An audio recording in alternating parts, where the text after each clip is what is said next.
ये एक गहरी और शक्तिशाली साधना होगी दोस्तों। माँ बगलामुखी की कृपा से नवग्रह दोष शांत करना सच में संभव है, लेकिन इसके लिए सच्ची निष्ठा, मंत्र सिद्धि और नियमबद्ध अनुष्ठान आवश्यक होंगे। क्या आपने पहले से कोई विशेष साधना चुनी है या मैं आपको एक प्रभावी उपाय सुझाऊं? हाँ, नवग्रहों की स्थिति हमारे जीवन पर गहरा प्रभाव डालती तो है। ये हमारे भाग्य, स्वास्थ्य, करियर, संबंधों और मानसिक शांति को प्रभावित जरूर करती है। यदि कोई ग्रह अशुभ स्थिति में है या कुंडली में दोष बना रहा है तो जीवन में बाधाएं, संघर्ष और कष्ट बढ़ सकते हैं। अब इसके उपाय क्या है? एक तो है सूर्य दोष की बात करते हैं। आदित्य हृदय स्तोत्र का पाठ करें दोस्तों। गुड़ और तांबे का भी दान करें। दोस्तों, ये वो सुझाव आपको बताएं जो आप बड़े बड़े लोगों से सुनेंगे। दूसरा है चंद्र दोष। शिव जी की पूजा करें, सोमवार का व्रत रखें, मोती धारण करें।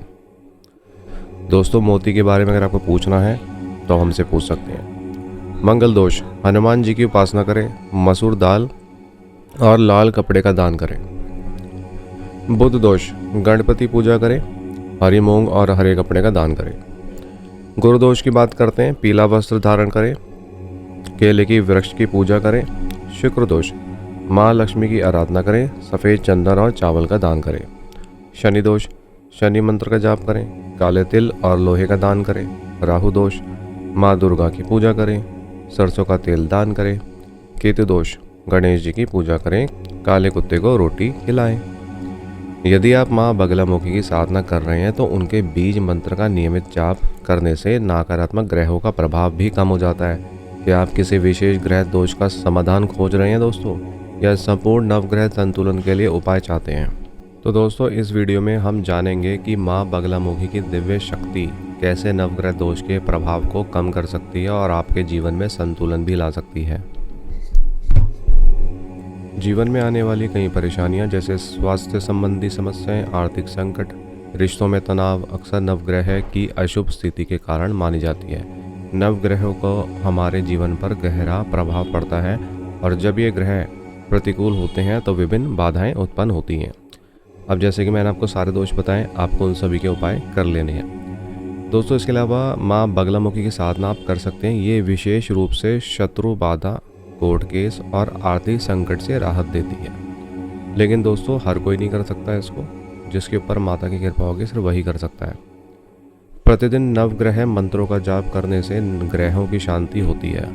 ग्रहों की शांति के लिए संबंधित चीज़ों का दान करें। जैसे कि मैंने आपके सूर्य के लिए बताया, शनि के लिए बताया, आपको वीडियो में ध्यान से सुनना है। शनि के लिए आप काला तिल भी दान कर सकते हैं। और इसके अलावा भगवान शिव की पूजा करके नवग्रह दोषों से मुक्ति भी पाई जा सकती है। तो भगवान शिव जी की आपको नियमित पूजा करनी पड़ेगी शुरुआत में। उसके बाद हर सोमवार को आप जो है जल चढ़ा सकते हैं, लेकिन रेगुलर। और कुंडली देखकर विशेष उपाय करना लाभकारी भी होता है। आप अपनी कुंडली ज़रूर दिखाएं, उसका जो है पूरा वो करें, विश्लेषण करवाएं, उसका पूरा विश्लेषण करवा के फिर पता करवाएं कि उसमें क्या दिक्कत है। दोस्तों, अब मैं आपको जो प्रभाव बता रहा हूँ ग्रहों के, आप देखना कि आपकी लाइफ में ऐसे है या नहीं है। कमेंट में खुद टाइप करके बताना कि हाँ ये है। देखिए, जिन लोगों का सूर्य कमज़ोर है उनका आत्मबल कमज़ोर होगा, कॉन्फिडेंस डाउन होगा। और नकारात्मक चीज़ें क्या होती है उसके साथ, उसका अहंकार बढ़ जाता है, जिससे लड़ाइयाँ हो सकती हैं। मतलब जरा से कोई बात बोलोगे, लड़ाइयाँ शुरू। सकारात्मक कार्य आप जैसे करने की कोशिश करते हैं तो उसमें रुकावट आती है। सरकारी कार्यों में रुकावट आती है, सरकारी कार्य आपके बनते ही नहीं है, बोलो।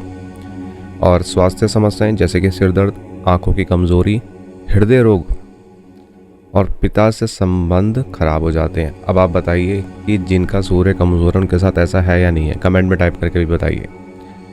अब माँ बगलामुखी का आप उपाय कर सकते हैं। माँ बगलामुखी का जो मंत्र है वो बहुत बड़ी शक्ति है।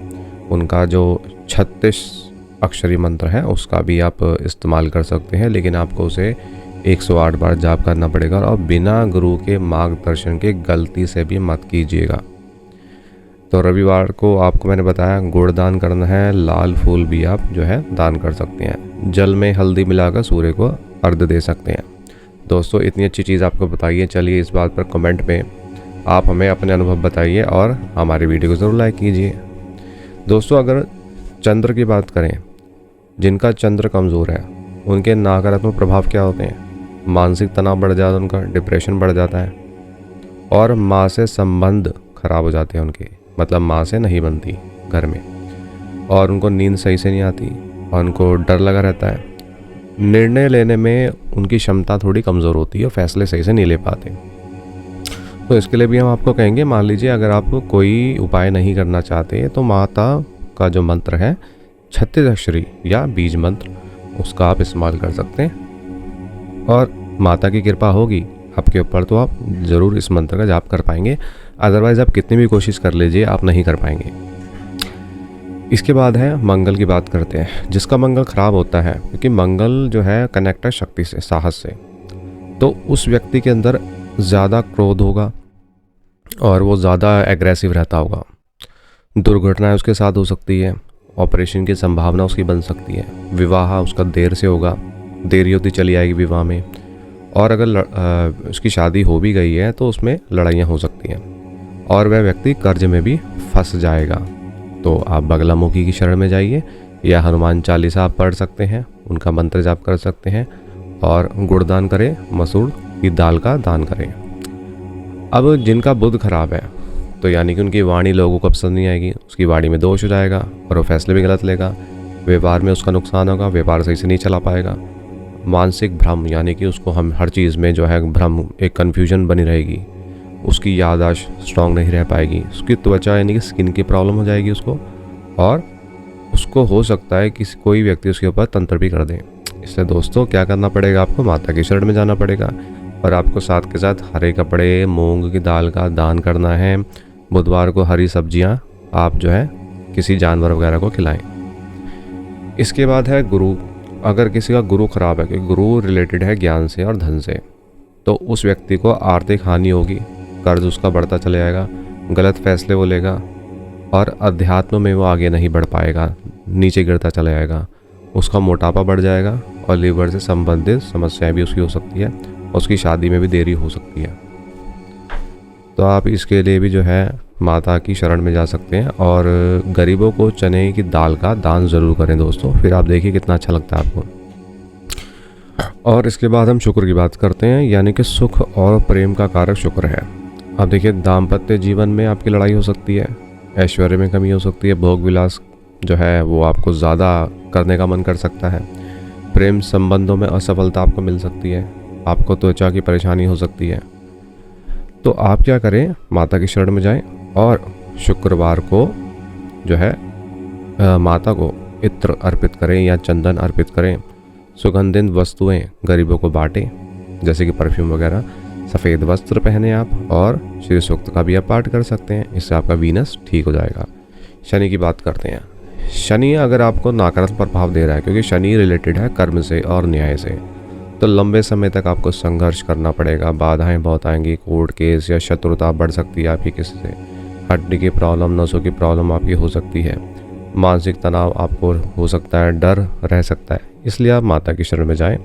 शनिवार को सरसों का तेल और दीपक जलाएं शनिदेव के आगे, और शत्रुओं से सुरक्षा के लिए माता का कवच का पाठ भी आप कर सकते हैं। लेकिन दोस्तों मार्गदर्शन से आप ये सब करें। राहु की बात करते हैं। राहु को छल, भ्रम और अचानक बदलाव करने वाला माना जाता है, तो मानसिक अशांति और नकारात्मक ऊर्जा की बढ़ सकती है, धोखाधड़ी आपको मिल सकती है, कानूनी परेशानी मिल सकती है, बुरी आदतें आपकी पड़ सकती हैं, और अचानक दुर्घटनाएं और हानि आपकी हो सकती है। तो दोस्तों माँ बगलामुखी शरण में जाएं, और नारियल जो है ना आप जल में प्रवाह करें और प्रार्थना करके करें कि मुझे इस परेशानी से छुटकारा दिलाइए।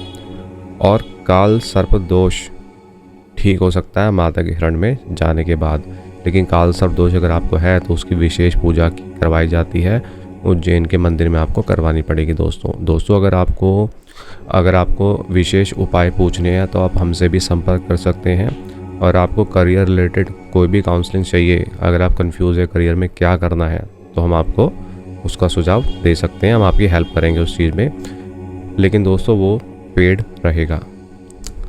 इसके बाद है केतु। केतु दोस्तों अध्यात्म की ओर संकेत करता है, रहस्य की ओर संकेत करता है। तो देखिए आप अध्यात्म में आगे नहीं बढ़ पाएंगे अगर आपका केतु ठीक नहीं है, तो अचानक आपको नुकसान होगा, अपमान भी आपको झेलना पड़ेगा, और भविष्य आपका सही नहीं रह पाएगा। अनहोनी होने की आशंका बनी रहेगी।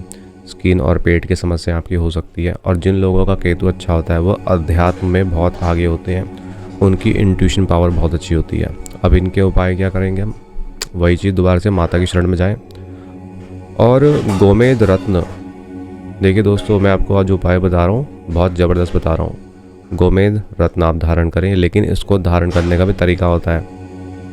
ऐसे नहीं आपने ले लिया, खरीद लिया, पहन लिया। मैं पहले आपको बता रहा हूँ, गरीबों को कंबल और चावल का दान करें। दोस्तों अगर आप ये सब उपाय नहीं करना चाहते जो हमने आपको बताए हैं, तो दोस्तों आप माँ बगलामुखी की शरण में जा सकते हैं। उनका शक्तिशाली अनुष्ठान जिससे नवग्रहों की बाधाएं दूर की जा सकती है वो आप ज़रूर कर सकते हैं। अब उसकी विधि भी होती है। एक तो शुभ समय होना चाहिए, यानी कि मंगलवार या गुरुवार, और सुबह के समय ब्रह्म मुहूर्त में यह साधना आपको करनी पड़ेगी। सुबह उठना पड़ेगा। ग्रह दोष निवारण के लिए अमावस्या या पूर्णिमा को यह अनुष्ठान सबसे ज़्यादा फायदेमंद होता है।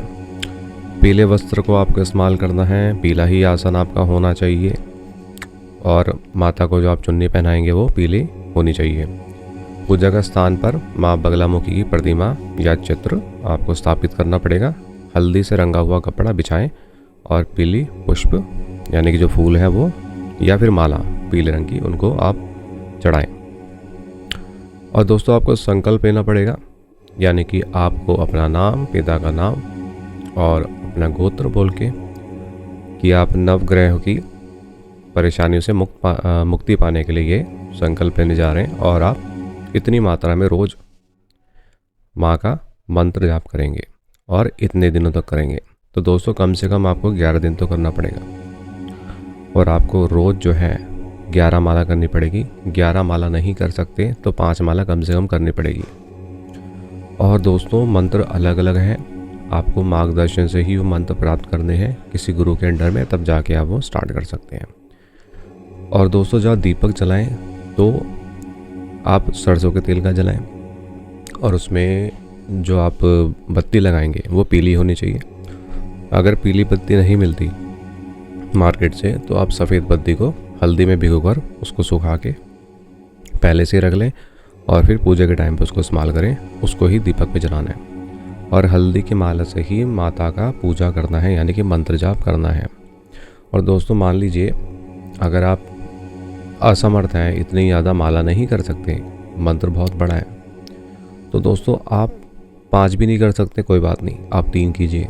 अगर 3 भी नहीं कर सकते तो कम से कम 1 तो आपको करना ही पड़ेगा, इससे कम नहीं हो सकता। लेकिन दोस्तों आप पहले इसके लिए गाइडेंस ले तब जाके करें, बिना गाइडेंस के नहीं करना चाहिए, क्योंकि इसमें बहुत सारी चीज़ें हैं जो आपने वीडियो में हम आपको नहीं बता पाए, क्योंकि वीडियो से बहुत लंबी हो सकती है, इसलिए आपको मेन चीज़ें बता रहे हैं।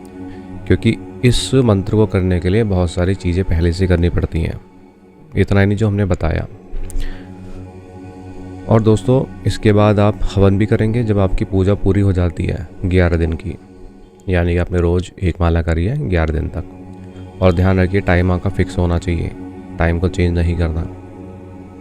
तो दोस्तों इसके बाद आप जो है घी का इस्तेमाल करके आम की लकड़ी प्रज्वलित करके हवन कर सकते हैं। कम से कम 21 मंत्रों से आप हवन कर सकते हैं, या 108 का पूरा कर सकते हैं 108 मंत्र से। और माँ बगलामुखी का एक मंत्र भी है जो नवग्रह निवारण के लिए भी आता है, वो हम स्क्रीन पर आपको दिखा देंगे। तो दोस्तों ये आपको ज़रूर करना है। पीला प्रसाद आप माता को जरूर चढ़ाएं, जैसे कि पीले फल, पीले पुष्प तो आपको चढ़ाना ही है, या पीले लड्डू जैसे कि बेसन के लड्डू होते हैं वो आप ज़रूर चढ़ाएं। अब दोस्तों इससे आपको फ़ायदे क्या क्या होंगे जब आप ये साधना कर लेते हैं? नवग्रह दोषों से मुक्ति मिलेगी, शत्रु बाधा से मुक्ति मिलेगी, कोर्ट केस में विजय आपको प्राप्त होगी, आर्थिक समृद्धि आपकी बढ़ेगी, व्यापार में उन्नति होगी, मानसिक शांति मिलेगी, आत्मबल बढ़ेगा, स्वास्थ्य आपका ठीक हो जाएगा। अब दोस्तों देखिए, दोस्तों अगर किसी ने माता बगलामुखी का मंत्र पहले से किया हुआ है, या वो कर रहे हैं, या वो साधना नहीं कर रहे हैं, नॉर्मली मंत्र भी कर रहे हैं, कवच भी करते हैं, अगर वो अपना अनुभव हमें कमेंट में लिखें तो बाकी लोगों की बहुत मदद हो सकती है। अपना अनुभव भी थोड़ा बहुत शेयर करें, बिल्कुल पूरा शेयर ना करें क्योंकि बताना भी नहीं चाहिए, बट थोड़ा बहुत जो आप बताएं, और आप लोगों को जब बताएंगे तो उनको भी मदद मिलेगी। और देखिए, माता तो किसी भी रूप में आप माता को पूज सकते हैं, माता तो माता ही है। और दोस्तों, ये बात सच है कि अगर आपके ऊपर माता का जिस रूप की कृपा होती है उसी रूप की आप पूजा कर पाते हैं, ये बात सच है। और जब भी आप करें तो अच्छे काम के लिए करें, अपने लिए करें और अच्छा इंसान बनने की कोशिश करें, दूसरों के अच्छे के लिए सोचें। दोस्तों, कैसी लगी आपको ये जानकारी? उम्मीद करते हैं अच्छी लगी होगी। आप अवश्य हमारे चैनल वो आनंद को सब्सक्राइब, शेयर और लाइक कीजिएगा। बहुत बहुत धन्यवाद। भगवान सबका भला करे।